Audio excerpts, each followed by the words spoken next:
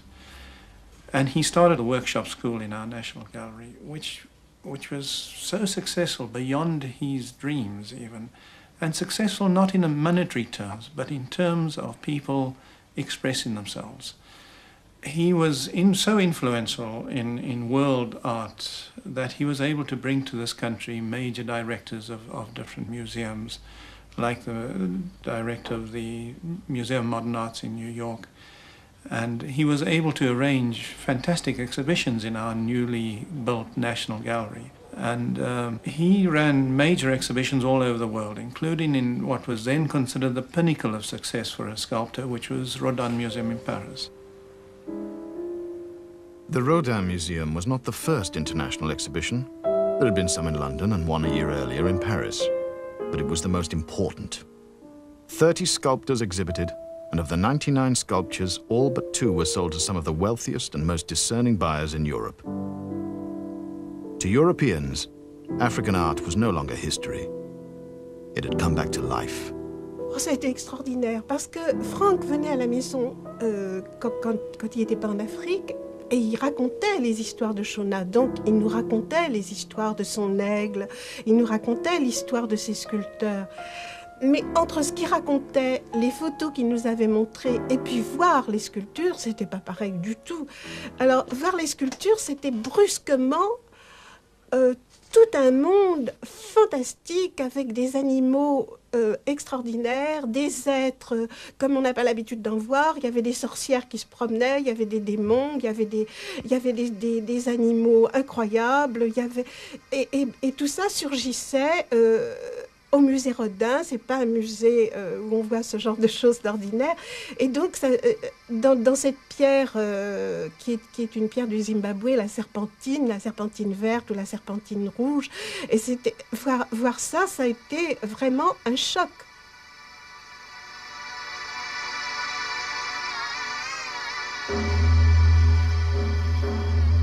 In the 15 years before the Rodin exhibition, the number of sculptors had multiplied enormously. There was a new colony to the north at Tenganengi, and Frank, fearing the impact of commercial pressures, had moved his workshop to a safe haven in the Eastern Highlands. My worry was, as soon as I got the thing going and it became slightly famous after about 10 years or so, I began to worry about dealers and the sort of Americanization, what I call Coca-Colaization was going on, and everything could be spoilt there. I saw it coming. So I decided to move, and I went all over the place searching. And I finally found this place, Burdett-Coutts. This was the great place.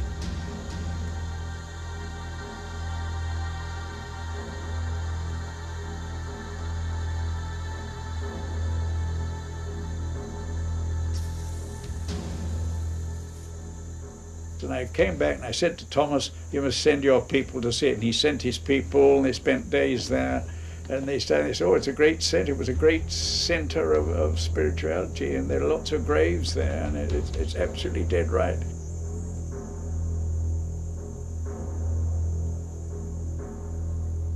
By moving his sculptors out to the country, Frank had begun a process of liberation that affected their work deeply. For the Shona, the dead remain with the living and are present in the form of spirits. And it is contact with these spirits that strengthens and underlines the sense of being. Sylvester Mubai was the first sculptor at Fukutu. I know my culture. I know how to celebrate my spirits. Other people that are following the English, the European culture, they don't know what they are doing. Myself, I don't live my culture. People, they don't know how they grew, who's going to put their spirits. I'm an education man, I'm working a good job, I'm a doctor, what. But other doctors, they go back to see their parents and to think for their spirits. See the grandmother and the grandfather, to ask them, what do you do? Can you do it for us, please? Then they do it. They cope from there. during my lifetime, I'll do it before I die, to leave the culture to my family. They can continue on. No matter, can overseas, can be a man, can go to university. But you must remember that the spirit can keep him.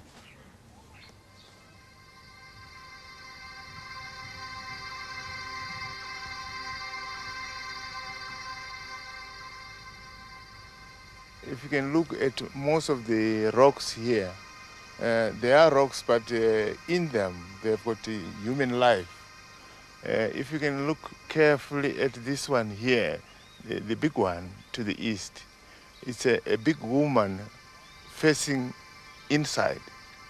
The one in the middle is a big man or a chief, and far to the right of the middle man, there is a woman with the head, with her back and one arm closed inside, with a big skirt going downwards. And far to our right, over that way, is the home for the baboons. So this place is very important for the sculptors. People believe that it carries a human spirit, not of its own, but somebody who had died before. Let's say, for example, if one dies and before people do ceremony, because we always do a ceremony after a year when one is died. Before the ceremony is done, the spirit of that man goes, and stay with the baboon. And during that period, that baboon, it will behave in a strange, behavior that it's easily to recognize that that baboon must be possessed by a human spirit. But once the ceremony is done, it means that you are taking your spirit back to the home. From the beginning, Frank had insisted that the Shona men draw from their own culture, and for some, this meant a kind of awakening. The late John Tagawira worked heavily around the tribal myths of eagles and skeletal baboons, of death and the spirit world. Against a background of increasing political instability, where the old white regime was being challenged, the Shona culture was reassuringly strong. But another strength was emerging, that of the sculpture. John's younger brothers, Bernard and Lazarus, take their tribal history seriously, but their work is more worldly, though no less sacred. Today in Zimbabwe, most of our older artists, they believe in spirits. Let's say they say this is a possessive woman and whatsoever. I don't have anything like that myself because I don't believe in spirits. I believe in saying a sculpture is a sculpture. There is nothing like a spirit out of it. You see, my ideas comes from women. You see, that is the very shortcut answer. The shortcut answer is my ideas comes from women. You see, though I'm big, I'm from a woman. Right? My director was a woman. My mother was my director. She's my really teacher. That's why I love women. I put most of my sculptures, I put women into the sculpture.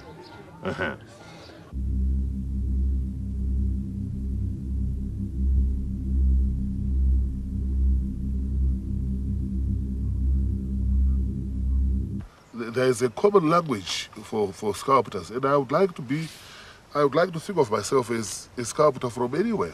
I don't have to be pinned to Shona. Yes, I am a Shona person. Yes, my beliefs are Shona in one way or another. Yes, I was brought up like a Shona man. It may be my ideals sometimes are influenced by this Shona background. But as far as sculpting is concerned, those are only ideals. When it comes to sculpting, it is the matter of whether the piece of sculpture is good or bad. Calling it Shona does not make it good. Calling it whatever does not make it good. It is the life that you put in the piece of sculpture that talks to people.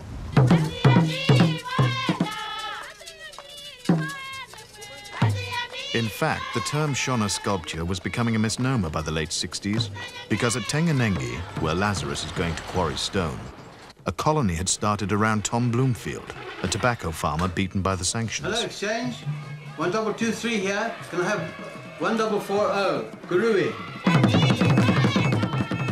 Because his sculptors had also been tobacco workers, itinerants by tradition, their work represented all of the styles of southern Africa, from Malawi to Zaire, from Angola to Mozambique, and not just Shona.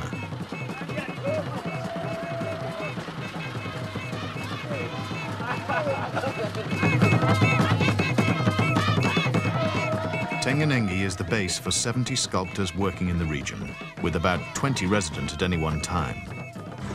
For all its 150 miles from Nyanga by road, it owes its origins directly to that handful of men that gathered around Joram Mariga in the 50s.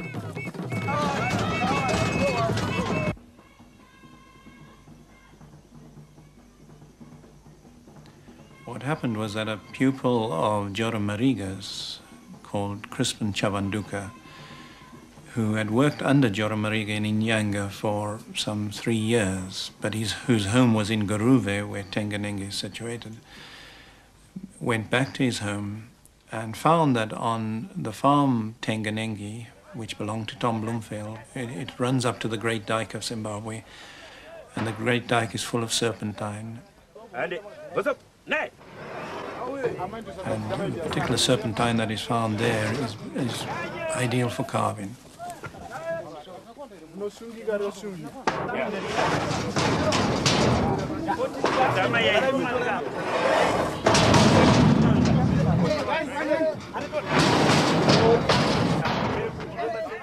He went to Tom Bloomfield and said to him that there was this beautiful serpentine. And Tom said to him, well, can you teach me to carve? Because Tom was a most unusual tobacco farmer. He was a dreamer. He loved art, and he wanted to sculpt.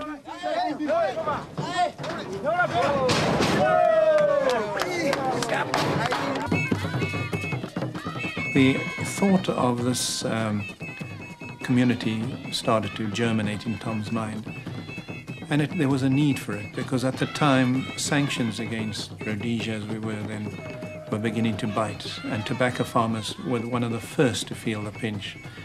The government cut their quota in half, and the price was cut in half. So most tobacco farmers found their income down to a quarter and even less of what it was before. The first thing they had to do was to start to put off people. Tom had a very special relationship with these people, and he was very upset about having to dismiss everybody. And I think when this idea of a community of sculptors or craftspeople came to mind, he jumped at it straight away. I went to my wife and I said, I'm going to become an artist. And she said, but Tom, I married you for a farmer. What are you going to do with all your farm labourers who walked from Angola and Mozambique to come and work for you? And I said, well, I'll train them to be craftsmen or artists, or I don't know what we'll do. And so we started sculpting, and I'd known Lemon Moses for about 14 years before that. He started to make a sculpture which was a sphere on top of a tapered cylinder, and the eyes were bulging out, and the nose was shaped like a shovel, and the lips were like blades, and it had no ears. And I was quite astonished to see the progress on the sculpture he was making. And I couldn't understand why he was doing it like that, but it had so much energy and force in it and power. So I took some of the sculptures that we'd made after 3 weeks and took them to the National Gallery, my teacher, Crispin's eagle, and my own sculptures. So he brought an old man called Lemon Moses, and I took him into our workshop where the chaps were carving, and I've never seen anything like the enlightenment of this man. I mean, he just lit up. He was sort of hallucinated. He saw these chaps carving. He'd never seen sculpture at all. We went away, sort of fully charged. A couple of weeks later, he came back with this sculpture. It was the first one ever made by this man who'd never seen sculpture in a place where nobody'd seen sculpture. And this mother with 2 children protected by a totem snake was his first work, and it grows on me. It's extremely beautiful. He is still there. He's a dear old man. Lemon Moses. And anybody could come up the road, and I'd give him some tools, give him a chasing hammer, and then he'd get maize meal, beans, fish, salt, monkey nuts, and sometimes a bottle of homemade wine. People had a sort of a positive feeling about Tanganenge.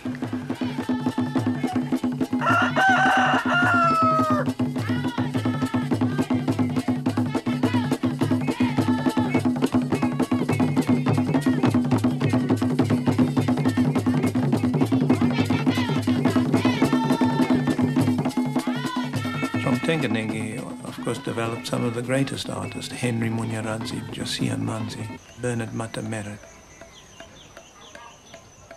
One of our greatest young talents, Tafuma Gudsa, considers Bernard Matameret as the greatest sculptor of Zimbabwe because of his command of form and volume. And of course, he is a very fine sculptor.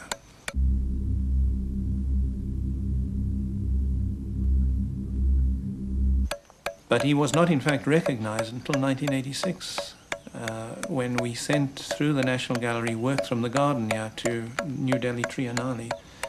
And Matameret's work won the first prize in the Triennale in sculpture.